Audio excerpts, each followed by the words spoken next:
to the 901st Gospel in the name of Lord Jesus Christ. Today topic is travel the path of devotion. கடவுளுடைய பாதையில், பக்தி பாதையில் பயணம் செய்யுங்கள். எல்லாருமே ஒரு பக்தி பாதையில் தான் பயணம் செய்வோம். ஆனால் எல்லாருமே அந்த பரலோகத்திற்கு போக முடியாது. ஏன்னு கேட்டிங்கன்னா, no one come to the heaven. I am only the way, I am only the truth, I am only the life என்று ஆண்டவராகிய இயேசு கிறிஸ்து யோவான் சுவிசேஷ புத்தகம் 14வது அதிகாரம் 6வது வசனத்தில் தெளிவாக சொல்லிவிட்டார். என்னால் மட்டும்தான் உங்களை அந்த பரலோகம் போகக்கூடிய பாதைகளையும் வழிகளையும் ஜீவனையும் கொடுக்க முடியும்.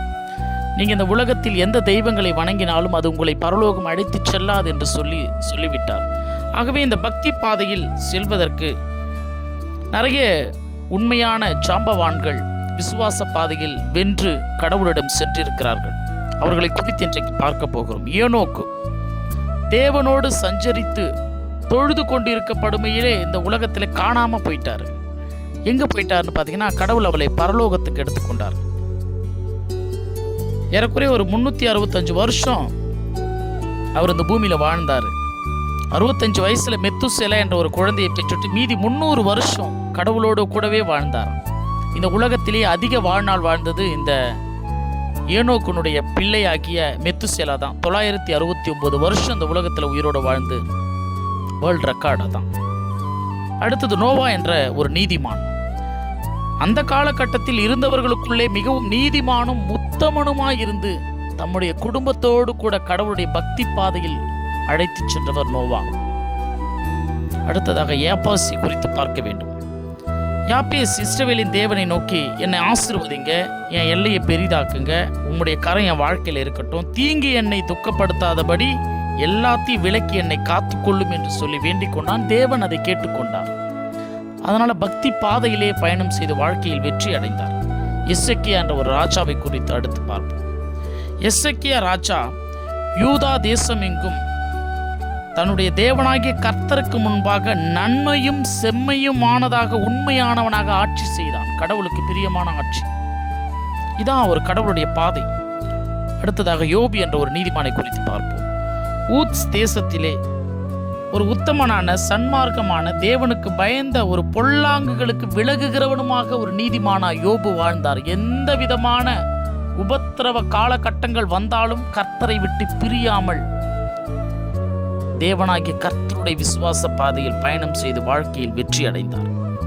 தானியேல் கடவுளை வணங்குகிறவர்களை நெருப்பிலே தூக்கி அக்னியிலே சுட்டெரிப்போம் என்று ஒரு நேபுகாத் நேச்சார் ஒரு சட்டத்தையே போற்றார். ஆனால் 3 வேளையும் வழக்கத்தின்படி தன் வீட்டு மேல் வீட்டறையில் 3 வேளையும் ஜெபம் செய்தார், உயிருக்கு பயப்படாம.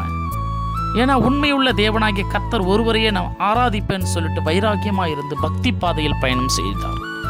சிமியோன் என்ற ஒரு மனிதரை குறித்து பார்க்க போகும். சிமியோன் தேவனாகிய கர்த்தருடைய பரிசுத்த ஆவியினால் இயேசு கிறிஸ்து இந்த உலகத்தில் பிறந்து அந்த குழந்தையை காணும் முன் நான் மரணமடைய மாட்டேன் என்று சொல்லி பரிசுத்த ஆவியானவர் அவனுக்கு வாக்கு கொடுத்திருந்தார். சொன்னபடி அவன் வைராக்கியத்தோடு பக்தி பாதையில் பயணம் செய்து இயேசு கிறிஸ்து குழந்தையை கையில் ஏந்தி விட்டு அவன் தன்னுடைய ஜீவ பாதையில் தேவனிடம் சென்றான். பர்னபா ஊழியம் செய்தவர், பரிசுத்த ஆவியினால் எல்லா ஜனங்களையும் செம்மையாய் வழிநடத்தினவர், நல்லவன் என்று பெயர் பெற்றவர். அந்தியோகியா பட்டணத்தில் சென்று ஆண்டவரை குறித்த புத்தி சொன்ன ஒரு ஊழியக்காரன். விசுவாச பாதையில் என்ற ஒரு பக்திமான் நல்லவன், சாட்சி பெற்றவன், கடவுளுடைய அபிஷேக வரத்தை பெற்றவன். அப்போஸ்தலன் பவுல் என்ற ஒரு ஊழியக்காரனுக்கு கடவுள் கண்களை குருடாக்கின பிறகு அந்த குருட்டுத்தன்மையை தேவனிடத்தில் ஜெபித்து அந்த கண்களை சுகமாக்கியவன் இந்த அனனியா என்ற ஒரு ஊழியக்காரன். எப்பேற்பட்ட ஒரு கடவுளுடைய பக்தி பாதையில் பயணம் செய்திருப்பார் பாருங்க. அன்னாள் என்ற ஒரு பெண்மணி 84 வயதிலேயும் தேவனுடைய ஆலயத்தை விட்டு நீங்காமல் உபவாசித்து தேவனோடு ஆராதனை செய்து கொண்டு பக்தி பாதையிலேயே பயணம் செய்து கர்த்தரிடம் சேர்ந்தவர்கள். நாத்தான்வேல் என்ற ஒரு மனிதன், அவனை ஆண்டவராகிய இயேசு கிறிஸ்து ஒரு சாட்சி கொடுத்தார், கபடற்ற உத்தம இஸ்ரவேல் என்று சொல்லி. ஏன்னா அவங்களெல்லாம் தேவனாகிய கர்த்தர் முன் குறித்தார். இயேசு கிறிஸ்துவை போல இந்த உலகத்தில் பிதாவுக்கு பிரியமான காரியங்களை செய்கிறவர் யாராவது உண்டா? கொர்நேலி என்ற ஒரு தான தர்மங்களை செய்கிறவன், பக்திமான், இத்தாலியா பட்டணத்தில் வாழ்ந்த நீதிமான்.